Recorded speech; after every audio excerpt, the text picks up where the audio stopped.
संजना सात रोड की आप सभी को राम राम। 8 मार्च के दिन अंतर्राष्ट्रीय महिला दिवस और महाशिवरात्रि के उपलक्ष्य में सात रोड में हमने एक आयोजन रखा है। उसमें महिलाओं का सम्मान के लिए नारी शक्ति सम्मान समारोह और शिवजी का एक कीर्तन रखा है 10 बजे से 3 बजे तक।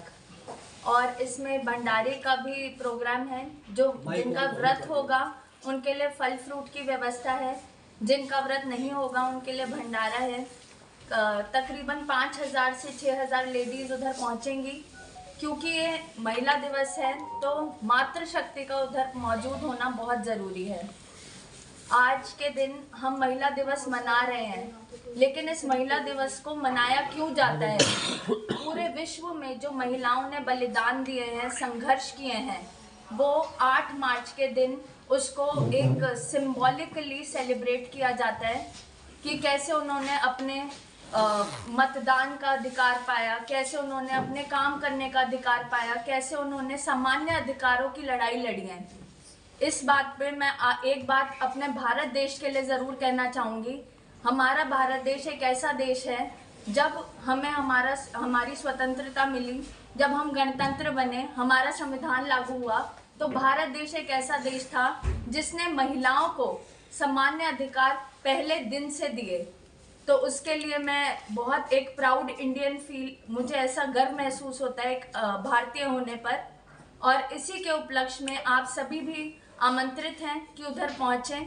सुबह 10 बजे से 3 बजे का आयोजन है। शिवजी की झांकियाँ होंगी और कीर्तन होगा। और साथ ही साथ अंतर्राष्ट्रीय महिला दिवस क्यों मनाया जाता है उसके बारे में चर्चा करेंगे।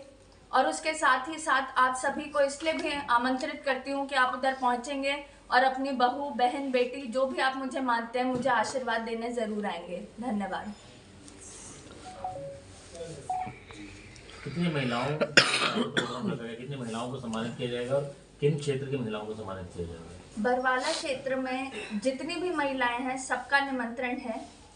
तकरीबन 5000 से 6000 हमारा एस्टिमेट है महिलाओं का कि वो पहुंचेंगी। लेकिन ये सिर्फ महिलाओं का नहीं, बुजुर्गों का और जितने भी साथी जुड़ना चाहते हैं उन सभी का आयोजन है। तो वो सब आए, उनका मोस्ट वेलकम है। आपने जो कार्यक्रम का नाम रखा नारी शक्ति सम्मान समारोह होता है, हाँ जी। तो क्या कोई सम्मानित भी किया जाएगा? मतलब अलग से कुछ ऐसी महिलाओं को जो अपने क्षेत्र में अच्छा काम करती है, क्या उन्हें भी सम्मानित किया जाएगा? इसका समारोह का नाम ही नारी शक्ति सम्मान समारोह है। मतलब उधर उपस्थित हर एक नारी जो उधर मौजूद है उसको सम्मानित किया जा रहा है। उधर उनकी उपस्थिति को महसूस करा जाएगा कि हाँ, हम इधर आए हैं, इतनी तादाद में इकट्ठे हुए हैं, तो वो नारी शक्ति को वही रिप्रेजेंट किया जाएगा।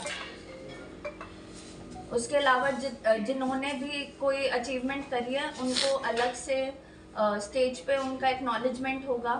और उसके अलावा कुछ गिफ्ट्स का प्रबंध किया है, वो भी दिए जाएंगे। लाने ले जाने के लिए भी प्रबंध है? लाने ले जाने के लिए बस सुविधा होगी और वॉलंटियर्स खुद ही आए हैं आगे, जिन्होंने कहा है कि हम ये जिम्मा उठाते हैं कि हम लोगों को इधर तक पहुंचाएंगे। कौन से गांव से बसें चलेंगी? बरवाला क्षेत्र के सभी गांव से बसें चलेंगी। बरवाला से चलेंगी, मिल गेट से चलेंगी और जितने टोटल 37 गांव हैं उन सभी से बसेस आएंगी। किसी से 4 आएंगी, किसी से 3 आएंगी। तो ये सारा कुछ प्लानिंग हो चुकी है ऑलरेडी। ये तो बात होगी सर नारी सम्मान समारोह की, जो आप 8 तारीख को बोल रहे हैं, तो अभी राजनीतिक तैयारियों भी आप कर रही हैं, काफ़ी समय से गाँव में भी घूम रही हैं, तो कैसा माहौल नजर आ रहा है आपको बरवाला क्षेत्र में? जी, मैं जितना जाती हूँ, जहाँ जाती हूँ, जितने लोगों से मिलती हूँ, मेरे से जुड़ाव लोगों का बहुत ही दिल से है। और क्योंकि मुझे लगता है मैं उनके सुख दुख समझती हूँ। क्योंकि इतने टाइम से जो शोषण हो रहा है उसके लिए आवाज़ उठाने वाला कोई नहीं है। जात पात धर्म के नाम पे बहुत लोग आते हैं, लेकिन कोई जनता से जुड़ने के लिए या सुख दुख उनका बांटने के लिए कम ही लोग खड़े होते हैं। मेरा ये नहीं है कि मैं टिकट के पीछे भाग रही हूँ, मेरा यह है कि मैं जन से जुड़ रही हूँ। मुझे ये नहीं है कि मुझे कोई पार्टी टिकट देगी तो ही मुझे राजनीति में आना है। 100% इलेक्शन लड़ना है मुझे। क्या किसी पार्टी की तरफ से कोई ऑफर अभी तक आया है या कोई ऐसी पार्टी जिससे आप जुड़ना चाहते हैं? जी, जैसा कि मैंने आपको बताया कि मेरा जो काम है वो राजनीति से आसान हो जाएगा। क्योंकि जन सेवा का पहली जो सीढ़ी है वो राजनीति है। तो इलेक्शन मुझे 100% लड़ना है। ऑफर्स की बात करें तो फिर हाँ, पार्टीज मुझे अप्रोच करती हैं, लेकिन मैं वही पार्टी ज्वाइन करूंगी जो मुझे टिकट प्रॉमिस करेगी। अभी तक आपने ऐसा कोई बड़ा काम किया हो जिसकी वजह से लोग आपके साथ नहीं जुड़े? कोई भी बड़ा काम? बहुत से काम हैं। मैं जब से कॉलेज में थी तब से मैं जनहित याचिकाएं डाल रही हूँ जो देश भर में लागू होती हैं। सुप्रीम कोर्ट और हाई कोर्ट के ऑर्डर्स जो पूरे भारतवर्ष में लागू होते हैं, बेशक वो बिजली के बिल कम कराना हो या बाईपोल्स कराना हो या आप किसी भी क्षेत्र में आप बोले, बिजली, पानी, सफाई, वातावरण, बरवाला हल्के के लिए लोकतंत्र, कोई हर बड़ा एक क्षेत्र में बरवाला मैंने हल्के काम के लिए किया। कोई बड़ा ऐसा काम किया हो जिसकी वजह से बरवाला हल्का आपके साथ में जुड़े? बिल्कुल, जैसे वाईफाई की जो सुविधा है, टोटल हमने 52 कनेक्शंस दिए हैं। वो निःशुल्क वाईफाई है ताकि बच्चे पढ़ पाएं, कोचिंग ले पाएं। संजना सातरोड शिक्षा चौपाल मुहिम में हमने 52 कनेक्शन दिए हैं पूरे बरवाला क्षेत्र में। किसी गांव में 2 कनेक्शन है, किसी वार्ड में 1 कनेक्शन है, पर सभी जगहों पे वो कनेक्शन दिए गए हैं। अभी हाल ही में इंटरनेट जब बंद हुआ था तब उसका और ज़्यादा लोगों में जागरूकता आई थी कि हाँ, संजना सातरोड ने हमें दिया है। उसकी वजह से बहुत से बच्चे एग्ज़ाम के लिए प्रिपेयर कर पाए, बहुत से ऑफिशियल वर्क्स हो पाए, नहीं तो एक तरीके से काम स्थगित हो गया था, रुक गया था। उसके अलावा हम सभी महिलाओं के लिए सालासर धाम की बस चलवाते हैं। एक बस ले रखी है, उसका नाम है तीरथ रथ। हर दिन वो निरंतर चलती है। महिलाओं को ले जाने का, लाने का, खिलाने का, दर्शन कराने का, हर एक चीज़ की जिम्मेदारी मेरी रहती है। उसके अलावा हम हर एक गांव में हेल्थ कैंप्स लगवाते हैं। जैसे जिन बुजुर्गों की आंखों का ऑपरेशन होना है, उनके निःशुल्क ऑपरेशन भी करवा रहे हैं। और जो दान पुण्य के काम होते हैं, मुझे नहीं लगता वो गिनवाने चाहिए, तो मैं उस पर कुछ नहीं बोलूँगी। हाँ जी। ऐसा कौन सा अलग एजेंडा है जिसको लेकर के इस बार आप चुनाव लड़ेंगी जो और पार्टियां नहीं रख रही हैं? मेरा जो एजेंडा है वो यही है कि मुझे गांव के मुसीबतों के हिसाब से, गांव की समस्याओं के हिसाब से उनका समाधान मैंने निकाल रखा है। तो एक रणनीति मैंने बना रखी है कि मुझे उसी तरीके से काम करने हैं। जैसे अगर कोई सड़क बननी है तो उसको बनाने के लिए सभी विभागों का पहले सर्वे होगा कि कौन सी केबल डलनी है, कौन सी सीवर की पाइप डलनी है, कौन सी पानी की पाइप डलनी है। उसके बाद वो सड़क बनाई जाएगी ताकि एक ही सड़क को बनाने के लिए 4-5 बार उसको खोदा ना जाए। उससे क्या होता है, जनता के पैसे बर्बाद होते हैं और काम भी ढंग से नहीं होता।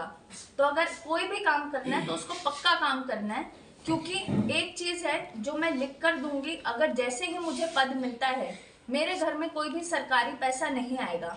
तो मेरा लालच कोई पैसा कमाने का नहीं है। जो तनख्वाह भी मुझे हर महीने मिलेगी पद मिलने के बाद, वो एज इट इज़ किसी ना किसी ग्राम पंचायत या किसी ना किसी वार्ड में निर्माण और विकास कार्यों में यूज़ होगी। बच्चों की प्रतियोगिताएं, लड़कियों को स्कॉलरशिप जो मैं अब भी देती हूँ, पर वो जो वेतन है, वो जो तनख्वाह है, वो उसमें लगेगी। आपका रेजिडेंस कहाँ है? जी, मेरा रेजिडेंस हिसार में ही है। हमारा कर्म क्षेत्र सातरोड है, वहाँ हमारी फैक्ट्रीज हैं, एजेंसीज हैं और मेरा ऑफिस भी वहीं है।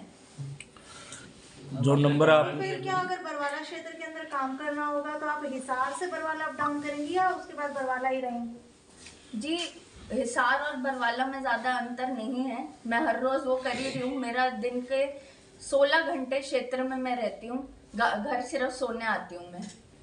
अब आपने कहा कि उसी पार्टी से जुड़ेंगे जो टिकट देंगे, लेकिन आइडियोलॉजी की भी बात होती है कि इस पार्टी के साथ आइडियोलॉजी आपकी जुड़ती नजर आती है आपको, क्योंकि उनकी पॉलिसीज भी होती हैं पार्टी की, इंडिविजुअल पॉलिसी के अलावा पार्टी पॉलिसीज भी होती हैं। तो आप कहाँ काम कर पाएंगे खुल के, उस तरीके से वो देखा जाता है। जी, जो सबसे ज़्यादा मुझसे सवाल किया जाता है वो यही है कि आप कौन सी पार्टी ज्वाइन करेंगी। तो मेरा यही जवाब होता है कि मैं इलेक्शन 100% लड़ूंगी, क्योंकि जो निर्दलीय भी इंसान जीतता है उसको वो पद मिलता है, वो अधिकार मिलते हैं। तो अगर पद मिल रहा है उसके साथ क्या अधिकार मिल रहे हैं, अगर आपको संविधान की नॉलेज है तो जो काम क्षेत्र के लिए होने हैं वो आप कर सकते हैं। रही बात पार्टी आइडियोलॉजीज की, मैं किसी भी पार्टी को बुरा नहीं मानती। क्यों? क्योंकि हर एक पार्टी एक से बढ़कर एक योजनाएं लाती हैं ताकि वो सत्ता में रहें, लेकिन उन योजनाओं तक, वो जो योजनाएं हैं वो लोगों तक कौन पहुंचा रहा है? वो प्रतिनिधि जिसको वो वोट दे रहे हैं। तो मुझे वही प्रतिनिधि बनना है जो भी योजनाएं हो वो लोगों तक पहुंचे और उनकी जो समस्याएं हैं उनका सोल्यूशन उन तक पहुंचे। संजना जी, क्या आपके कॉल की जाती है आपके फोन पे, तो क्या सुनी जाती है? बिल्कुल। आपसे बात हो पाती है? बिल्कुल जी। आप अगर आप उठाते हैं फोन? हाँ जी, हाँ जी। आपकी पीए फोन उठाती है? नहीं थी और मेरे। पीए 2-3 दिन भी बात कराने के बाद बात क्यों नहीं हो पाती, ये जानना चाहते हैं। अगर ऐसी बात है तो उसके लिए मैं क्षमा चाहूंगी, लेकिन मैंने सभी को नंबर दे रखे हैं। अगर मैं किसी मीटिंग में होती हूँ तो प्रीति मेरी जो पीए है वो फ़ोन उठाती हैं, और अगर उनसे भी फ़ोन मिस हो जाए तो ये मेक श्योर किया जाता है, ये तो मैं खुद देखती हूँ कि सारे नंबर्स पे कॉल बैक की जाए। और अगर हाथों हाथ भी किसी को बात करनी होती है तो फिर मैं उनको बोल देती हूँ कि आप मुझे तभी बात कराएं, बेशक मैं मीटिंग में भी हूँ। और उसके अलावा ऐसा नहीं है सिर्फ प्रीति ही फ़ोन मिलाती है, मेरे 2 नंबर हैं। एक जो प्रीति हमेशा ही उठाती है, बेशक मैं अवेलेबल हूँ या ना हूँ, और दूसरा जो मेरा पर्सनल नंबर है वो सभी के साथ शेयर करा हुआ है। मैं लोगों से जुड़ना चाहती हूँ, इसमें मेरा भी लालच है, क्योंकि मुझे इलेक्शन लड़ना है, क्योंकि मैं एक देशभक्त हूँ। अगर मैं लोगों से कटूंगी, उनके फ़ोन नहीं उठाऊंगी, तो इसमें सबसे बड़ा नुकसान मेरा ही है। संजना जी, आपने बात की नारी शक्ति की। अक्सर देखा गया कि कोई पार्षद हो या कोई महिला सरपंच हो, जीतने के बाद उन्हें प्रतिनिधि की जरूरत पड़ती है, तो आपके केस में भी कहीं ऐसा तो नहीं होगा कि आप इंडिविजुअल अपने फैसले ले पाएंगी, या आपको भी किसी प्रतिनिधि की जरूरत पड़ेगी उस पद पे पहुंचने के बाद? जी, मुझे ऐसा लगता है कि अगर इलेक्शन में जीत रही हूँ तो मुझे जो लोग जिता रहे हैं वो सब मेरे सहयोगी हैं, और वो सब संजना सातरोड हैं। उनका ऑब्वियसली मुझ पे इन्फ्लुएंस रहेगा, सभी गांव वासियों का, सभी बरवाला क्षेत्र के वासियों का, और मेरे साथ वो इलेक्शन जीतेंगे, और उन सभी को वो अधिकार मिलेंगे जो एक प्रतिनिधि को मिलता है। प्रतिनिधि का अर्थ क्या है? रिप्रेजेंटेटिव। तो मैं सेल्फिश डिसीजन से तो मैं बिल्कुल नहीं कहूँगी कि सारे डिसीजन मैं अपने हिसाब से लूँगी। मैं एक जनसभा के हिसाब से सारे डिसीजंस लेना पसंद करूँगी, और यही मेरा डिसीजन है। अभी आप नए हो, फ्रेशर हो, आपने इससे पहले कोई इलेक्शन भी नहीं लड़ा है, तो और भी बहुत सारे एक्सपीरियंस्ड लोग इस पूरे हलके के अंदर हैं, तो उन लोगों को आप कैसे टक्कर दे पाओगे? जी, जो एक्सपीरियंस्ड हैं और जो तरीके से इलेक्शन लड़े जा रहे हैं उससे ज़्यादा तरक्की हो नहीं पाई है। तो मुझे ऐसा लगता है लोगों को बदलाव की ज़रूरत है। अगर मैं भी सब जैसी हो गई तो फिर बदलाव नहीं आ सकता। और मुझे ऐसा लगता है जो मेरा एक्सपीरियंस है, जो मैंने जितनी पढ़ाई करी है, जितना मैंने समझा है अपने क्षेत्र को, मुझे लगता है कि मुझे बल्कि अपने ऊपर विश्वास है कि मैं एक अच्छा बदलाव ला सकती हूँ। बरवाला में आप पिछले काफी समय से रह रही हैं, तो आपको क्या समस्याएं जो मुख्य रूप से नजर आती हैं कि बरवाला क्षेत्र की ये समस्याएं हैं जिन्हें आप दूर करना चाहेंगे? सबसे पहले तो लोगों में जागरूकता कम है, उनको पता ही नहीं है उनके अधिकार क्या क्या है। जो हमारा संविधान है, मैं अपने धर्म की किताब हमारा संविधान मांगती हूँ, तो हमारे जो संवैधानिक हक है वो भी लोगों तक अभी तक नहीं पहुँच पाए हैं। जो 75 साल पहले हमारे संविधान में लिखा गया था वो आज तक भी लोगों तक नहीं पहुँच रहा है। जैसे right to safe drinking water, ये हमारा संवैधानिक हक है कि हमें साफ पानी मिले और इजीली एक्सेसिबिलिटी से मिले। लेकिन क्या होता है, लोगों को 4-4 दिन तक पानी नहीं मिलता है तो गंदा पानी मिलता है, और पानी का कोई निर्धारित समय भी नहीं है। तो इसी तरीके से पानी की सबसे बड़ी प्रॉब्लम है, या तो पानी की निकासी की प्रॉब्लम है, पानी भरने की प्रॉब्लम है, पानी ना आने की प्रॉब्लम है। एक पानी की ऐसी जो प्रॉब्लम है वो मुझे लगता है उस पर सबसे ज़्यादा काम करना चाहिए। उसके अलावा जो दूसरी सबसे बड़ी प्रॉब्लम है वो है कागज पत्री की प्रॉब्लम। जो दस्तावेज होते हैं, फैमिली आईडी, पेंशन, राशन, इन सब चीज़ों में अगर कोई एरर भी आ रहा है तो लोगों को नहीं पता कि उसको कैसे उसका समाधान करना है।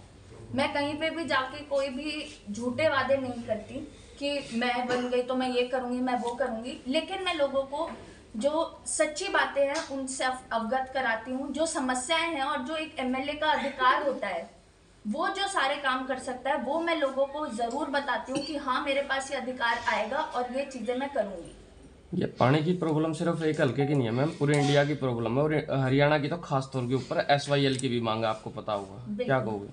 जी, पानी की जो प्रॉब्लम है, मेरा ये कहना है कि अगर चौथे दिन भी पानी आ रहा है तो फिर क्यों नहीं वो हर दिन आ सकता, क्योंकि हर जगह बूस्टिंग स्टेशंस हैं, चौथे दिन भी तो पहुंच ही रहा है। अगर सब लोग ये हरियाणा से भी ऊपर का मुद्दा है मैम, मैं वही आपको बता रहा हूँ, SYL का मैं आपका जिक्र कर रहा हूँ, तो आप हल्के लेवल के ऊपर कैसे उठाओगे इसकी? क्या समझते हैं, और जो वर्तमान विधायक है उसकी क्या कार्यप्रणाली रही है, क्या उससे जनता खुश है?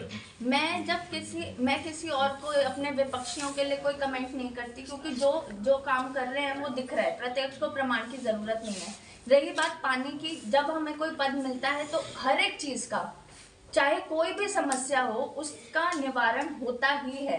तो मैं वो होमवर्क करने के लिए तैयार हूँ। मैं ये नहीं कहती कि अच्छा ये तो ऊपर की बात है तो फिर मैं कुछ नहीं कर सकती। मेरा ये कर्तव्य बनता है कि अगर बरवाला क्षेत्र में कोई इशू है, वहाँ के लोगों को कोई दिक्कत है, तो मेरे को उसका समाधान करना है। और मैं ऐसी जिद्दी रही हूँ हमेशा से, अपने कॉलेज के समय से। बेशक मुझे पहले वोट डालने जाना हो, उसमें मैंने कोई दिक्कत देखी कि एक ही नाम के कई प्रतिनिधि हैं, तो उसके लिए कॉलेज के फर्स्ट ईयर की लड़की ने ऐसी जिद पकड़ी कि पूरे भारतवर्ष में अब ईवीएम पे फोटो लगती है ताकि नेम सेक की जो प्रॉब्लम है वो ना हो। तो वो जिद मेरी बरवाला क्षेत्र को लेकर भी है कि मुझे इसे एक मॉडल विधानसभा क्षेत्र बनाना है। मॉडल विधानसभा क्षेत्र का ये अर्थ है कि बाकी लोग भी सोचें कि अगर इधर इतनी ज़्यादा तरक्की हो सकती है, विकास हो सकता है, तो हमारे क्षेत्र में क्यों नहीं हो सकता। हरियाणा के जनप्रतिनिधि ही की जिम्मेवारी बनती है कि हरियाणा का हिस्से का पानी मिले। एसवाईएल का मुद्दा है जो, उस पर आपका क्या कहना? जी, एक SYL का जो भी मुद्दा है वो ये है कि प्रॉपर पानी की जो समस्या है, मतलब असेसिबिलिटी ऑफ वाटर, वो लोगों तक नहीं पहुंच पा रही है क्योंकि पानी की किल्लत है जी। पर अगर वो चीज़ को मैनेज किया जाए, प्रॉपर एसेसिबिलिटी लोगों को मिल जाए, तो पानी की वेस्टेज भी कम होगी और लोगों की जो समस्या है वो भी कम होगी। SYL मैडम, जो यमुना सतलुज नहर का जो हाँ जी। पानी पंजाब से हरियाणा की तरफ आना चाहिए, उसकी बात कर रहा हूँ। हाँ जी। तो मांग की आप कोर्ट में होनी है, जैसे हरियाणा के लोग ये कहते हैं कि SYL का पानी हमें मिलना चाहिए, वहीं पे सत्ता दोनों हरियाणा में पंजाब में रहने के बाद भी पहले नहीं हुआ, तो आप किस पक्ष में हैं? वो पानी हमें चाहिए या आप सोचते हैं कि ठीक है जो चल रहा है भाई? मैंने जैसे पहले भी बताया कि मैनेजमेंट ऑफ वाटर ज़रूरी है। एक चीज़ मैं बोलूँ कि हमारे पास सारा पानी आना चाहिए, मैं एक देशभक्त भी हूँ, मैं किसी और का हक मार के अपना हक लेने में विश्वास नहीं रखती, पर मैं ये भी साथ में कहूँगी कि प्रॉपर मैनेजमेंट ऑफ वाटर, ज़रूरी नहीं है कि हम सारा पानी लें, पर हमें हमारे शेयर का पानी मिलना चाहिए।